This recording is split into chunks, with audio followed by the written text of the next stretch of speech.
In this tutorial, I will show you how to quickly render out wireframe images of your 3D models in Blender. And this is the method that I use for creating wireframe product images for the 3D models and assets that I sell. And this model here is from my Sci-Fi Security Drone Blender tutorial series. So if you'd like to check out that tutorial series, I'll have the link in the description. So the first thing you're going to do is click right up here on the viewport overlays, and you're going to check mark the wireframe. And this will show you a wireframe preview in the viewport. Then you can just change any of your shading options by clicking right here on the shading tab, and then you can change the matte cap. You could also turn on some other settings like a cavity, and this is going to give you kind of an ambient occlusion effect. You could also turn on the shadow and just do whatever you want to customize the viewport. Then to actually render this, you can just navigate to a view that you like, and you can press F10. And F10 is going to render out the viewport from your location. And you can also do this by clicking on View and then clicking on Viewport Render Image. And if you don't like how the view was, you can press the escape key to go back. You can kind of navigate around in the 3D scene, maybe zoom in a bit, and then press F10 to render again. Or you can also render the wireframe from the camera by pressing the 0 on the numpad to go into the camera view, and then in the camera view you can just press F10 again, and it's going to render from the view of the camera. And then to save this image, you can click on Image, and then you can click on Save As, or you can press Shift-Alt-S. Now, if you want to change the resolution of this image, then you can go right over here to the output properties,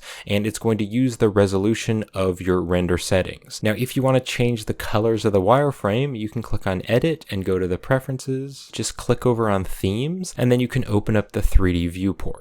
And then right down here, there is a wire color, so you can click on this and then turn it up and make it any color you want. So you could use a white color, maybe even like a light blue, or really any color. And then if you want to change the thickness of the wireframe, in Blender's user preferences, you can go over to the interface and you can turn up the resolution scale. So I might make that a bit thicker, just like that, and then I can press F10 again. And now the wireframe is much thicker. And if you'd like to learn how to create this sci-fi security drone, then I have a complete tutorial series step-by-step in real time on how to create this sci-fi security drone. Links in the description to that. And if you'd like to help support this channel, I will have links in the description to my Gumroad and my Patreon and the YouTube memberships. But I hope you found this helpful, and thank you for watching.